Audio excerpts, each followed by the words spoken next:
Benvenuti a tutti quanti per questa nuovissima puntata di Share. Mi sono reso conto che nella vita quotidiana spendiamo pochissimo tempo a conoscere le persone che ci stanno intorno, ma sono sicuro e credo fermamente che ogni storia va raccontata. Ed è proprio per questo motivo che oggi ascolteremo la storia di Roberto Brogi. Benvenuto Roberto!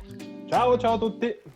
Allora, partiamo subito dal tuo inquadramento all'interno di CWS. Sì, allora, qua praticamente sono un tech specialist, principalmente open source. Faccio un po' di scouting per trovare soluzioni innovative all'interno di progetti. Cosa hai studiato? Ti saresti mai immaginato di fare questo nella vita? Non so, raccontaci un po'. Allora, nella mia vita non mi sarei mai immaginato di essere laureato, perché di studiare era pari a zero. Ce l'ho fatta! Nulla, io ho fatto, partendo proprio dall'inizio, ho fatto perito elettrotecnico, sempre piaciuta l'elettronica che sto portando ancora avanti adesso. Ogni tanto monto circuiti elettrici, pedalini per chitarre. Finita le superiori ho detto, magari provo ad andare all'università, e mi sono iscritto a informatica. E quindi sono riuscito a laurearmi in informatica, ho fatto l'indirizzo di intelligenza artificiale. Le 2 tesi che ho scritto sono state 2 tesi sperimentali su appunto intelligenza artificiale, all'epoca era all'interno del web. Una domanda che mi veniva in mente mentre parlavi: qual è stato il tuo primo lavoro? Allora, il mio primo lavoro, primo, raccoglievo le palline da golf all'interno del campo da golf. Il primo lavoro serio è stato in un negozio di computer a fare delle vere e proprie installazioni, quindi assemblare PC da zero e poi configurarli. Praticamente la tecnologia, l'elettronica ti ha sempre appassionato, no? Io so che tu hai 2 hobby molto specifici, no? Allora, ora voglio parlare del primo, che sono i videogiochi. Quando è nata e qual è stata la tua primissima console? La mia prima console è stata un Master System, poi man mano con appunto lavoretti che facevo ho sempre portato avanti poi le varie console. Arrivato alla tenera età di 40 anni adesso sto usando il gatto che si ammazza dietro. Vedevo qualcosa che si muoveva, giocava. Il gatto. Bellissimo. Adesso alla tenera età di 40 anni sto portando avanti la PS4, però diciamo che le ho provate più o meno tutte. Qualità grafica, lo storytelling che ci mettono dentro, perché ormai alcuni giochi sono dei veri e propri film interattivi, movimenti di scena, determinate cose che mi attraggono un po' come curiosità. E appunto c'è stato un momento in cui hai portato un po' la tua passione anche nell'ambito lavorativo, quindi raccontaci un po' come la tua passione poi è diventata anche un lavoro. Ho avuto veramente tanta fortuna sotto questo punto di vista, perché durante l'università, vicino all'università, avevo trovato un'azienda molto molto interessante. Loro si occupavano di design e sviluppo. All'epoca loro volevano mischiare il design con l'interattività.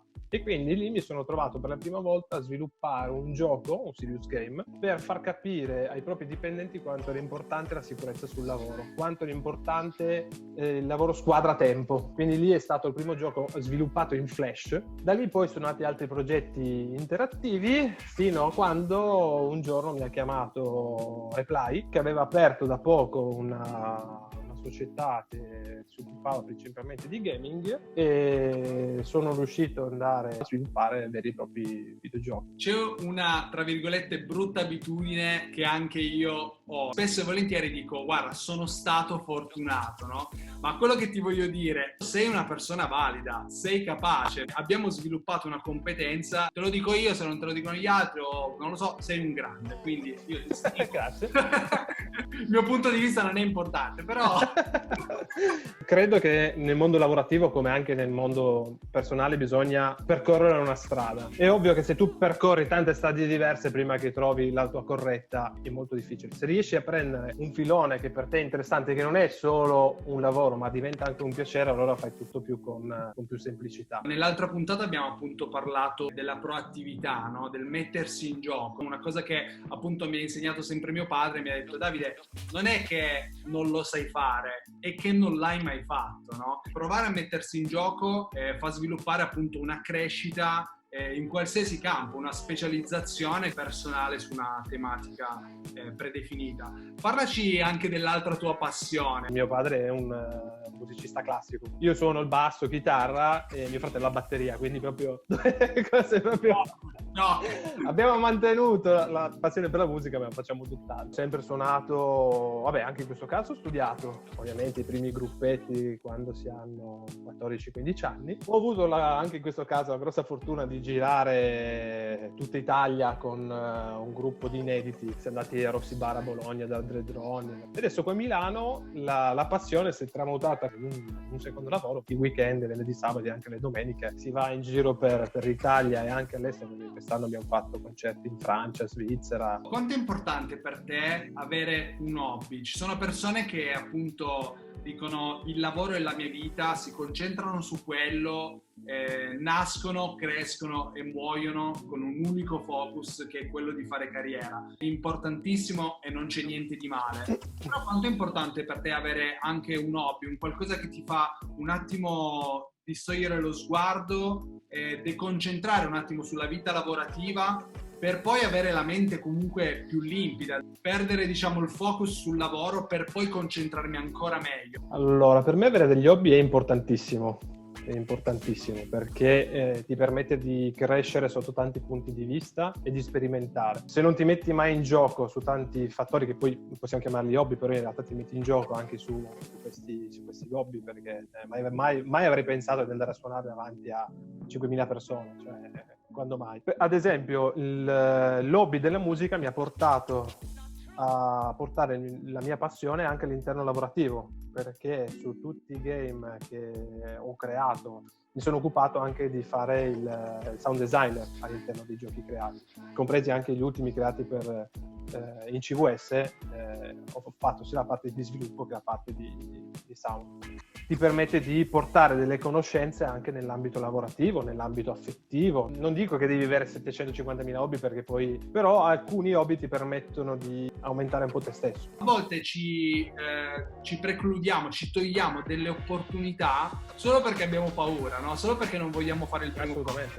I giudizi sicuramente a volte fanno bene e alcune volte fanno male, ma è un ottimo strumento per crescere. Bisogna imparare a prendere quello che c'è di buono all'interno di una critica. Dobbiamo essere bravi ad accettare le critiche. Quanto è importante per te il confronto con i tuoi colleghi? Tantissimo, perché come dicevamo prima, tu puoi essere bravo, essere specializzato su una cosa, però ognuno di noi ti può dare quel qualcosina in più per migliorare il progetto che stai facendo o comunque l'attività che stai svolgendo. Quindi il confronto è assolutamente d'obbligo, secondo me. Noi all'interno del nostro team a volte facciamo anche un lavoro a quattro mani, ci mettiamo insieme e sviluppiamo le cose assieme, in modo tale da mettere insieme anche le idee. Roberto, veramente ti voglio ringraziare per questo tempo che ci hai dedicato, è stato importantissimo. A volte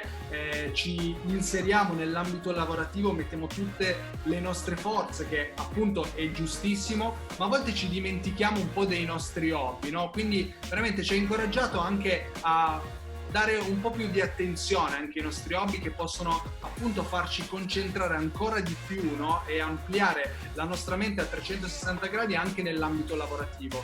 Come abbiamo detto, appunto, tu hai trasformato una tua passione, no? In un vero e proprio lavoro, e questa cosa credo sia meravigliosa e incoraggiante per tutte le persone che ci stanno ascoltando. Quindi ti saluto, grazie mille di essere stato con noi, ma prima di salutarti ricordo a tutti quanti quelli che ci stanno seguendo che potete seguirci su tutte le nostre pagine social, siamo presenti su LinkedIn, Facebook, Instagram, ovunque, quindi appunto iscriviti ai nostri canali. Ciao Roberto! Grazie di tutto, ciao a tutti, ciao ciao!